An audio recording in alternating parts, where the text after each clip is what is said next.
नमस्कार मित्रों, आप सभी का स्वागत है हमारे YouTube चैनल स्वरान अकेडमी क्लासेस पर। जैसा कि आप ये देख रहे हैं, यूपी बोर्ड क्लास 10th की वीडियो है ये, दो चर वाले रैखिक समीकरण युग्म। और आपको एक इन्फॉर्मेशन दे दें कि यूपी बोर्ड ने अपना कुछ सिलेबस मैथ्स का कम कर दिया है, यानी सभी विषयों का कम कर दिया है। आपको मेरा एक वीडियो मिल जाएगा जिसमें लिखा होगा कि यूपी बोर्ड ने कितना सिलेबस कम किया है। आप हमारे इस यूट्यूब पे प्लेलिस्ट में न्यूज़ वाले में जाके देख सकते हैं अपडेट में, और वहाँ आपको मिल जाएगा कि कितना सिलेबस यानी कितने चैप्टर्स कम कर दिए गए हैं। उन चैप्टरों को यहाँ नहीं पढ़ना है, आप समझ रहे हैं, तो वो आप जाके चेक कर सकते हैं, देख सकते हैं। फिलहाल हम सिलेबस के हिसाब से ही पढ़ाएंगे। इसमें एक चैप्टर ज़्यादा पढ़ाया जा चुका है, बहुपद का नहीं पढ़ना है इस सत्र में, वो पढ़ाया जा चुका है, मैं पढ़ा चुका हूँ।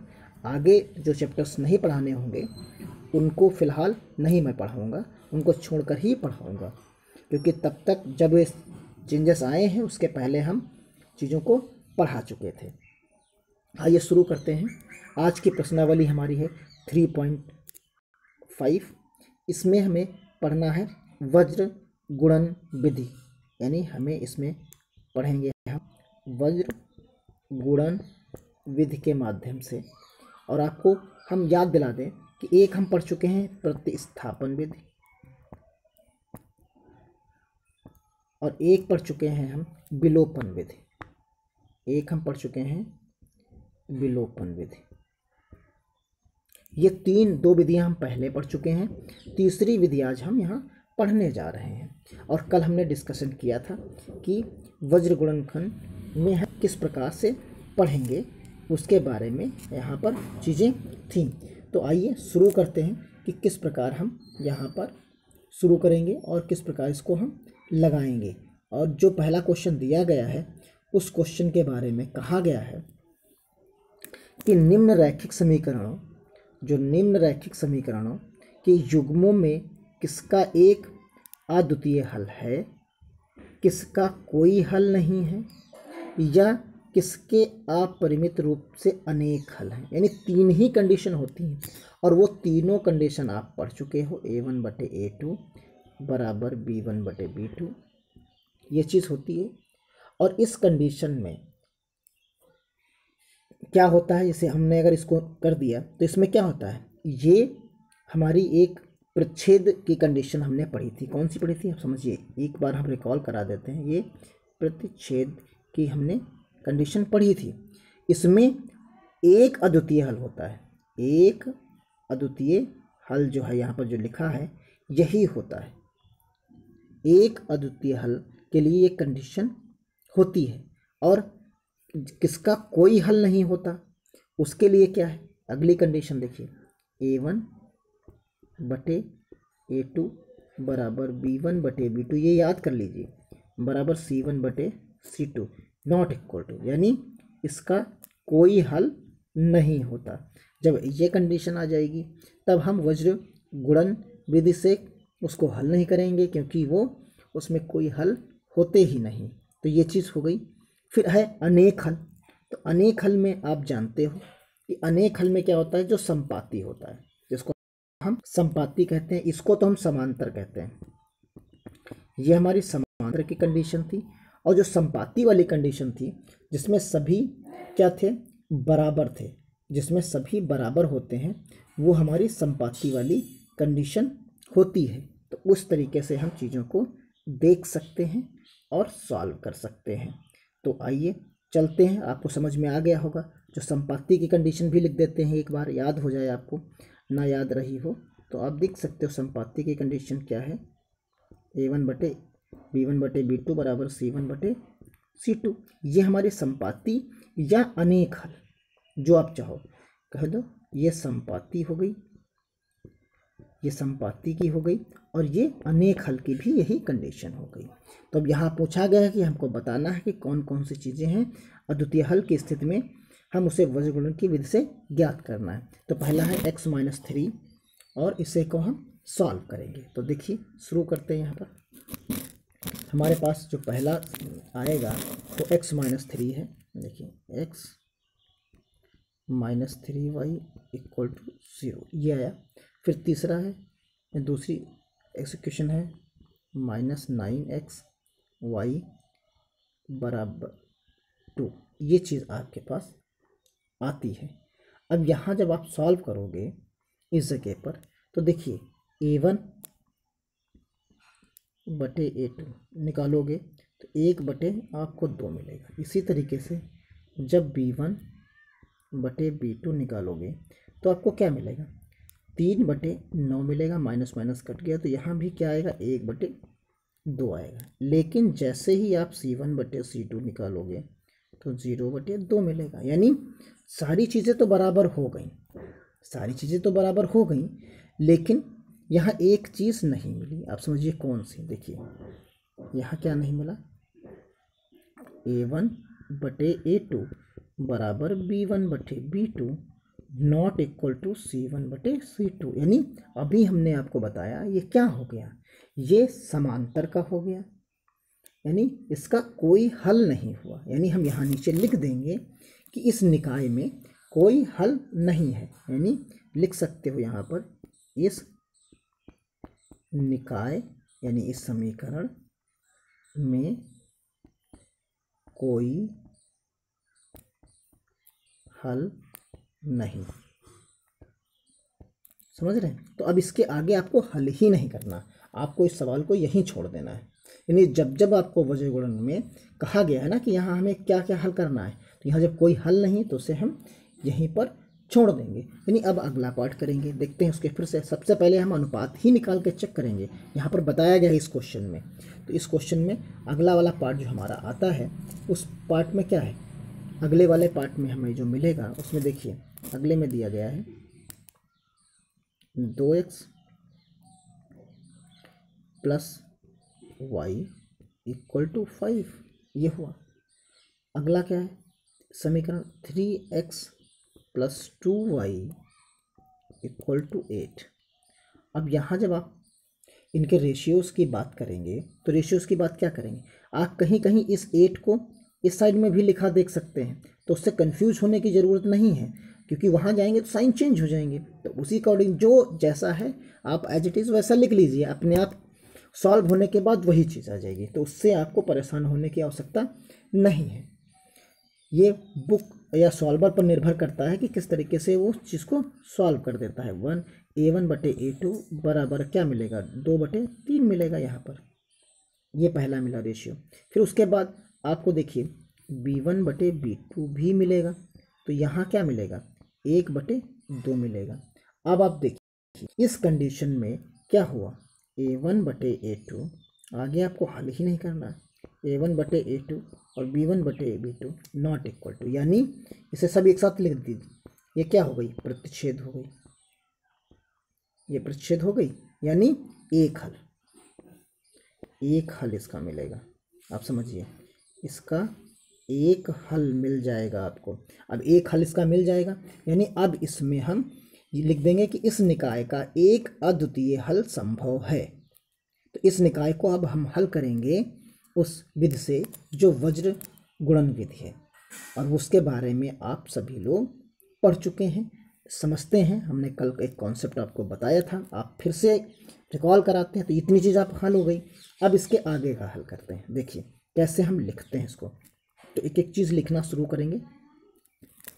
यहाँ देखिए सबसे पहले समीकरण आपको लिख के फिर से दिखाते हैं, देखिए जिससे आप लिखना सीख जाएं एक में, फिर तो बहुत आसान है ये भी, इसमें कोई दिक्कत नहीं होती। जैसे ही आपने यहाँ पर लिखा कि क्या है चीज़ें हमारे पास, तो माइनस आप इसको इधर ले आइए, अगर कन्फ्यूजन हो रहा है तो इसको इस तरीके से लिख लीजिए। फिर उसके बाद सब बराबर के एक साइड में ही सारी समीकरणें दोनों आप लिख लेनी है। ये हो गई 2y - 8 = 0, ये हो गई आपकी समीकरण। अब देखिए इसको सबसे पहले जब करेंगे तो हम क्या लिखेंगे, x लिखेंगे, बटे में लिखेंगे। आप समझिए इसको, जैसे ही x लिखेंगे तो हमने बताया था कि ये क्रॉस करेंगे, यानी ये 2 है तो यानी x का आप छोड़ देंगे। जब x का लिखेंगे तो x वाले को छोड़ देंगे, तो जो y का बचे, y के कोफिशिएंट्स जब आप लिखेंगे तो 1 आएगा। और नीचे वाले में क्या आ रहा है, नीचे वाले में आपको क्या मिल रहा है, 2 मिल रहा है, तो नीचे 2 लिख दीजिए। अब जो बाकी बचा वो माइनस का 5 लिख दीजिए और यहाँ माइनस का 8 लिखिए, साइन के साथ लिखिए। अब जैसे ही इसको लिखोगे आप तो देखो अब क्या है, क्रॉस करना है, यानी सबसे पहले इसको गुणा कर देना है और इसको गुणा कर देना है। फिर बराबर में आ जाइए, यहाँ है y। अब y के कोफिशिएंट्स को यहाँ नहीं लिखना है, इसको छोड़ देना है। अब यहाँ आपके पास क्या बचा, शुरुआत क्योंकि इधर से तरफ चल रहे थे तो अब अगला नंबर आएगा ना, तो ये माइनस का 5 आएगा, फिर माइनस का 8 आएगा, जो बचा वो 2 आएगा और यहाँ 3 आएगा। ये चीज़ आपको आ गई। अब यहाँ भी आप वही सेम चीज़ कर सकते हैं, यानी क्रॉस कर सकते हैं, ऐसे क्रॉस करेंगे और इस तरीके से क्रॉस करेंगे। आप समझना है, ये बनाने की आवश्यकता नहीं है हर एक क्वेश्चन में, आपसे समझने के लिए मैं आपको एक्सप्लेन कर रहा हूँ। अगर आप वहाँ लिखना चाहें तो लिख सकते हैं और अच्छी बात है, लेकिन नहीं लिखना चाहते तो कोई बात नहीं। अब देखिए ये 1 है, तो यानी 1 का मतलब क्या हो गया, अब इस वाले पोर्शन को हमें नहीं छूना है। एक्स में हमने इसको नहीं छुआ था, वाई में हमने इसको नहीं छुआ और सी वाले में इसको नहीं छुआ। अब देखिए अब बचा हमारे पास क्या बचता है, इतना पोर्शन, ये पोर्शन बच रहा है। इसको जैसे ही एक तरफ से हम लिखेंगे, यानी सबसे पहले हम क्या लिखेंगे, 2 3 और 1 2, ये हमने यहाँ पर लिख दिया। और जैसे ही लिखा अब आप समझ गए होंगे कि क्या करना है, कि इसका क्रॉस करना है और इसका क्रॉस करना है। तो ये चीज़ आपको यहाँ कर देनी होगी। जैसे ही आप इसको कर दोगे अब उसके बाद आसानी से आप सारी चीज़ें लिख सकते हो। अब जैसे आप क्या करोगे, x के बटे में लिखोगे, यहाँ समझा देते हैं। जैसे x के बटे में आप लिखोगे तो यहाँ क्या लिखोगे, x के बटे में आप लिखोगे तो 8 और 1 का गुणा करोगे तो क्या मिलेगा आपको, माइनस का 8 मिलेगा। और ये माइनस का यहाँ माइनस आएगा और फिर उसके बाद ये -10 आएगा, तो -10 और -20 के क्या हो जाएगा, प्लस हो जाएगा। ये चीज़ आपको यहाँ मिल जाएगी। तो इस तरीके से आप यहाँ पर लिखना चाहोगे। तो अब इसको हटा देते हैं जगह के लिए और फिर उसके बाद हम इसको मल्टीप्लाई करते हैं। तो आपके पास जो चीज़ें थी अब आप आसानी से उन सब चीज़ों को गुणा करके लिख सकते हो। अब आप देखिए आपकी बुक में लिखा हुआ है, तो x के ही नीचे हम सबसे पहले क्या लिखेंगे, गुणा करेंगे। तो यहाँ x के नीचे जो आएगा उसमें क्या आएगा, माइनस का 8 आएगा सबसे पहले, फिर प्लस का 10 आएगा बराबर y, फिर क्या आएगा, दोनों को गुणा करेंगे तो वहाँ पर आएगा माइनस का 15 आएगा, फिर माइनस यानी प्लस हो जाएगा फिर से यहाँ, क्योंकि दोनों में माइनस है तो वहाँ पर क्या हो जाएगा, 8 दूनी 16 हो जाएगा, यहाँ पर 16 हो जाएगा। फिर उसके बाद यहाँ पर आप क्या कर सकते हैं, बराबर 1 बटे आप लिखोगे जब यहाँ पर तो क्या मिलेगा, 2 दूना 4 मिलेगा और माइनस का आपको क्या मिलेगा, 3 मिलेगा। ये चीज़ आपको सॉल्व हो गई। अब आप इसको एक अंक में लिख दीजिए। तो x बटे आपको क्या मिला, 2 मिला, y बराबर आपको क्या मिला, 1 मिला और यहाँ भी 1 बटे आपको 1 मिला। ये चीज़ हो गई।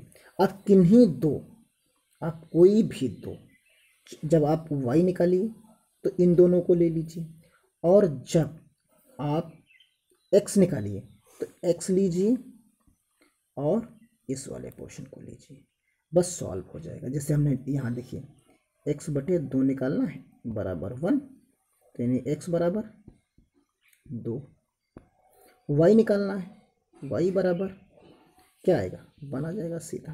आप गुणा करोगे y बराबर 1 आपको सॉल्व होके मिल जाएगा। तो इस तरीके से आप इन सवालों को सॉल्व कर सकते हैं आसानी से।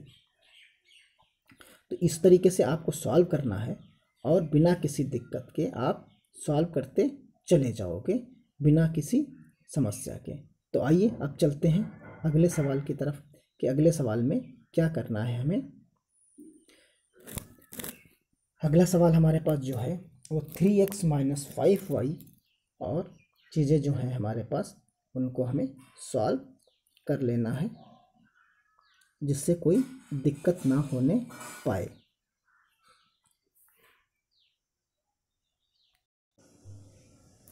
अब यहाँ पर जो हमको क्वेश्चन नंबर इसका पार्ट 3 देखना है, उसमें देखिए कि क्या कर सकते हैं। 3, यहाँ जो आपको मिलेगा देखिए क्या मिला 3x, आराम से समझते चलिए 3x minus 5y equal to 20। फिर उसके बाद आपको क्या मिलेगा 6x minus 10y equal to 40। अब यहाँ फिर वही चीज़ आएगी कि हमको सबसे पहले क्या करना है A1/A2 चेक करना है। चेक करेंगे तो 3/6 मिलेगा यानी 1/2 मिला। फिर उसके बाद हम चेक करेंगे B1/B2 तो यहाँ मिलेगा -5/-10 यानी 1/2, ये भी सही बराबर मिल गया। अब उसके बाद क्या बचा C1/C2 चेक कर लीजिए तो 20/40 मिला यानी ये भी 1/2 मिला, यानी तीनों बराबर मिल गए। अब देखिए तीनों आपको यहाँ बराबर मिल गए, A1/A2 बराबर B1/B2 और C1/C2। तो यहाँ तीनों बराबर हो गए, यानी यहाँ आपके जो हल होंगे वो क्या हो जाएंगे, असीमित हल हो जाएंगे। आपके जो हल हैं वो असीमित हल हो जाएंगे। यहाँ जो आपको मिल रहा है आप समझिए, यहाँ आपको असीमित हल मिलेंगे। यहाँ जो आपको हल मिल जाएंगे वो आपको क्या मिलेंगे, असीमित हल आपको मिल जाएंगे और इसके आगे आपको हल नहीं करना पड़ेगा। जैसे ही आपको ये सारी चीज़ें मिल गई तो अब आपको आगे हल करने की ज़रूरत नहीं, यानी जो हल करना है आपको वो सिर्फ प्रच्छेद वाली, यानी जिसमें एक हल है उस वाले हल के जब मिलता है, कंडीशन मिलती है तब आपको हल करना। तो ये पार्ट आपका हो गया। अब चलते हैं आपके फोर्थ पार्ट की तरफ। तो फोर्थ पार्ट में आप देखिए कि क्या है आपके पास। फोर्थ पार्ट में आपको क्या मिलेगा, देखिए फोर्थ पार्ट में आपके पास है x है -3y माइनस 7 इक्वल टू 0। दूसरी समीकरण है 3x minus 3y minus 50 equal to 0। ये यहाँ आप A1/A2 जब आप निकालोगे तो आपको क्या मिलेगा 1/3। इसी तरीके से B1/B2 निकालोगे तो आपको क्या मिलेगा, आपको मिलेगा -3/-3 यानी इक्वल टू 1 मिलेगा। इस हिसाब से A1/A2 जो है वो नॉट इक्वल टू B1/B2 हो गया। तो यानी आप क्या कह सकते हो, एक हल है, यानी प्रच्छेद हो गया।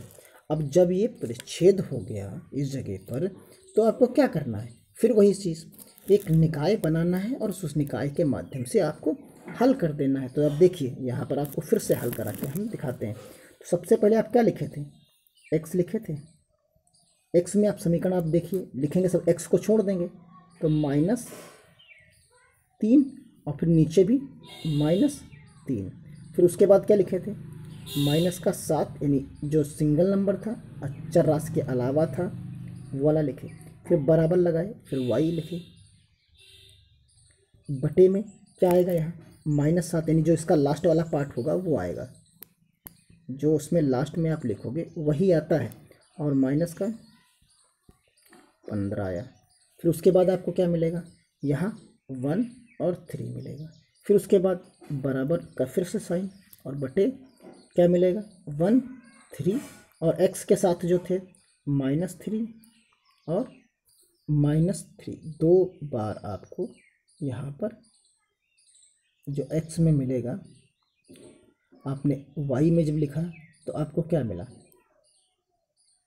x में हमने छोड़ दिया यहाँ, तो x में जब y में छोड़ते हैं तो आपको क्या मिला, यहाँ पर मिल गया 1/3 मिला यहाँ पर, और उसमें चीज़ें आपको उस तरीके से मिलती चली गई सीधे सीधे। तो यहाँ पर जो आपको मिलेगा वो सब चीज़ें आपको लिख लेनी है एक एक करके।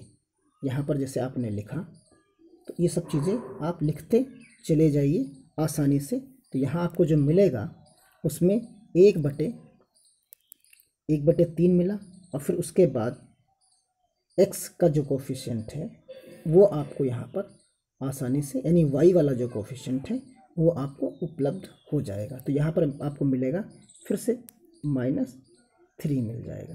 तो ये चीज़ आपको उपलब्ध हो गई यहाँ पर। अब आप देखिए यहाँ एक एक करके आप क्रॉस लगाते जाइए और सॉल्व करते जाइए। जैसे पहले हम सबको क्या करेंगे, 3 और 15 को गुणा करेंगे तो x के नीचे लिखेंगे, तो 5 3 15 यानी 45 आएगा। यहाँ पर माइनस लगाएंगे। अब इन दोनों को गुणा करेंगे तो यहाँ 7 त्रिक 21 प्लस का 21 मिलेगा। तो यानी यहाँ पर क्या बना रहेगा, ये सीधा 21 रहेगा बराबर y लिखिए। अब 7 त्रिक 21 माइनस का 21 आया। फिर आप 15 माइनस का, यहाँ माइनस है तो ये -15 और माइनस यानी प्लस का 1 गुणा करेंगे तो माइनस मिलेगा, यानी प्लस का ये 15 हो जाएगा बराबर 1 बटे। आप क्या करेंगे, 1 बटे आपको यहाँ मिलेगा।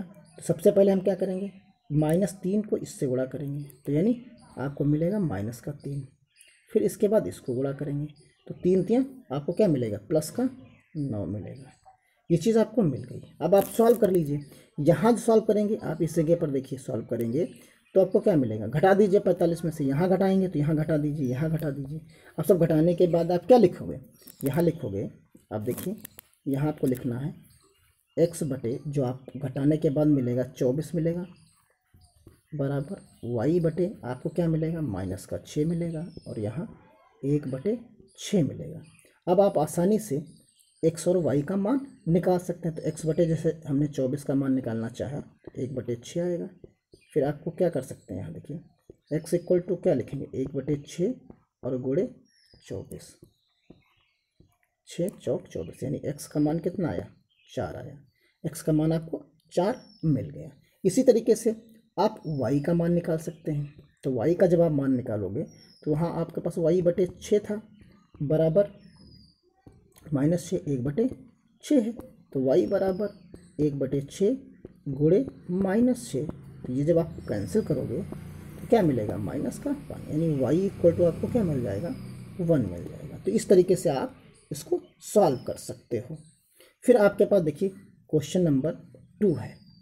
क्वेश्चन नंबर 2 में वो कह रहा है कि a और b के किन मानों के लिए निम्न रैखिक समीकरणों के युग्म के अपरिमित रूप से अनेक हल होंगे। यानी अनेक हलों के लिए हमें इसे सॉल्व करना है, अनेक हल हमें फाइंड आउट करने हैं। अनेक हल के लिए आप जानते हो कि a1 बटे a2, b1 बटे b2 और c1 बटे c2 तीनों बराबर होने चाहिए। तो यहाँ चलिए समीकरण हमें 2 दी गई हैं, उनको सबसे पहले हम यहाँ पर लिख लेते हैं। जैसे ही हम लिखेंगे समीकरण, देखिए एक दी गई है 2x + 3y बराबर 7। दूसरी समीकरण हमको दी गई है 2k - 1 x + k - 1 y बराबर 2k + 1। ये चीज़ है। अब इसको आप लिखोगे सीधा, यानी हमको कंडीशन कौन सी चाहिए, a1 बटे a2 बराबर b1 बटे b2 और c1 बटे c2। ये चीज़ आपको चाहिए। यानी उसने कहा है कि असीमित होने चाहिए, अपरिमित रूप से अनेक हल होने चाहिए। जब अनेक हल होंगे तो इसी कंडीशन में, जो ये कंडीशन हमने लिखी है, इस कंडीशन में आप इन सारे कोफिशिएंट्स को लिख दीजिए। तो कैसे आप लिखेंगे, देखिए यहाँ क्या लिखेंगे, सबसे पहले ऊपर लिखेंगे 2, नीचे क्या लिखेंगे a बटे a माइनस b लिखेंगे बराबर, ऊपर लिखेंगे 3 और नीचे लिखेंगे a + b इक्वल टू, अब लिखोगे 7, ऊपर लिखोगे, नीचे लिखोगे 3a + b - 2। ये आप लिखोगे, ये चीज़ आप लिखोगे। प्रथम 2 समीकरणों में से हमें प्राप्त होगा। यानी अब 2 क्या करें, ये जो प्रथम 2 समीकरण हैं इनकी सहायता से आप हल करिए। तो जब दोनों को आप आपस में गुणा करेंगे तो क्या मिलेगा, आपको यहाँ मिलेगा 2 गुणे a + b और बराबर 3 गुणे, कैंची का गुणा कर रहे हैं, a - b, यानी इसको इससे गुणा किया और इसको इससे गुणा किया। ये चीज़ आपको मिल गई। अब आप इसको सॉल्व कर सकते हैं। जैसे सॉल्व करेंगे तो क्या मिलेगा, 2a + 2b equal to 3a - 3b। ये चीज़ आपको मिल गई। तो इससे एक समीकरण प्राप्त हो जाएगा। आप इसको सॉल्व करेंगे तो आपको क्या मिलेगा, इससे मिल जाएगा आपको माइनस ए आ गया, सॉल्व करेंगे, प्लस का 5b 0, यानी आपको क्या मिलेगा, a minus 5b equal to 0। ये एक समीकरण आपकी हो जाएगी। इसी प्रकार आप क्या करिए, अंतिम समीकरण ले लीजिए 2, a plus B equal to 7/3a plus B minus 2, ये चीज़ आप ले लेंगे। फिर लेने के बाद क्या कर सकते हैं, इनको क्रॉस मल्टीप्लिकेशन फिर से वही चीज़, और सॉल्व करने के बाद ए और बी में एक समीकरण बना लेंगे। तो जैसे ही आप यहाँ सॉल्व करेंगे तो आपको क्या मिलेगा, 3 times 3a plus B minus 2 equal to 7a plus B, ये चीज़ आपको मिल गई। आप यहाँ मल्टीप्लाई कर दीजिए, यहाँ क्या मिलेगा, 9a प्लस 3b माइनस 6, ये सब एक दूसरे से गुणा होंगे, आप समझिए इस तरीके से, equal to 7a plus 7b, ये चीज़ आपको मिलेगी। आप सब एक तरफ ले आइए, तो a और b जब सॉल्व करेंगे आप, तो देखें 9 और ये घटेगा के, तो सीधा 2 लिख दीजिए, आप 2a लिख दीजिए। आप यहाँ 3b है और यहाँ पर प्लस का 7 है, तो यानी माइनस का आपको क्या मिल जाएगा, माइनस का b मिल जाएगा, ये 6 मिल जाएगा। आप 2 से चाहो तो इसको डिवाइड कर दीजिए, तो -2b इक्वल टू 3, ये आपकी समीकरण 2 हो गई। अब 2 हो गई, इन दोनों के माध्यम से अब आपको सॉल्व करना है। तो अब यहाँ आपके अलग अलग कोफिशिएंट्स हो जाएंगे। यहाँ देखिए, जो आपके पास 2 समीकरण बनी, उनकी सहायता से आप क्या लिख सकते हो, देखो एक समीकरण बनी a minus 5b equal to 0, दूसरी क्या बनी, a minus 2b equal to 3 बनी। अब वही चीज़ x बराबर, जब x बराबर आप लिखोगे तो आपको क्या देखो लिखना पड़ेगा, सबसे पहले आप लिखोगे माइनस, यानी x वाले कोफिशिएंट आप छोड़ दोगे, फिर क्या लिखोगे 0 बटे इधर 3 लिख दोगे, बराबर y, फिर y वाले छोड़ दोगे, फिर लिखोगे 0 और 3, फिर लिखोगे 1 और 1 लिखोगे, दोनों में 1 और 1 लिखोगे, फिर क्या लिखोगे 1 में लिखोगे, तो यहाँ क्या होगा, यहाँ 1 और 1 लिखोगे, फिर वहाँ y के लिख दोगे -5 और -2, सबको आपस में गुणा कर लोगे और a का मान और b का मान आप फाइंड आउट कर लोगे आसानी से। जैसे आप चाहो तो आप आसानी से देख सकते हो। जैसे यहीं पर अगर हम लिखने की कोशिश करें अलग से जगह ऊपर लिख देते हैं, देखिए यहाँ जैसे हम x का लिखेंगे तो x का कितना आएगा, देखिए 5 3 15 माइनस का 15 आएगा, फिर उसके बाद यहाँ आएगा 0 हो गया, फिर y में तो बटे में 0 ही आएगा, यहाँ y लिख रहे थे, देखिए एक मिस्टेक हुई है, यहाँ पर हमने x और y ले लिया, यहाँ पर आपको b लेना है, a और b लेना है, देखिए सही कर लीजिए, मिस्टेक हो गई है लिखने में। तो ये चीज़ आप a और b लिख लीजिए यहाँ पर। तो यहाँ पर जो आपका आएगा, यहाँ क्या हो जाएगा, a हो जाएगा, आदत की वजह से सब जगह वही लिखता चला गया, तो ये चीज़ हो गया a और b। यहाँ पर a और b यानी 15 आएगा, और यहाँ पर आपको पास क्या मिल जाएगा, यहाँ जब आप मल्टीप्लाई करोगे इस जगह पर देखिए क्या 3 मिलेगा, यहाँ पर आप 3 मिल जाएगा, अलग लिख देते हैं। देखिए यहाँ क्या है, यहाँ a बटे आपको जो मिलेगा वो क्या मिलेगा, 15 मिलेगा, ठीक। और उसके बाद यहाँ आप b बटे 3 पाओगे, ऐसे ही 1 बटे आप क्या पाओगे, 3 पाओगे यहाँ पर भी। अब आपको सॉल्व करना है, तो जानते हो a इक्वल टू 1 बटे 3 गुणे 15 बराबर 5, यानी a इक्वल टू 5 आपका आंसर हो गया। इसी तरीके से b इक्वल टू आप क्या लिखोगे, 1 बटे 3 गुणे 3 कैंसिल आउट हो जाएगा, तो b इक्वल टू क्या मिलेगा आपको, यहाँ पर b इक्वल टू मिलेगा 1।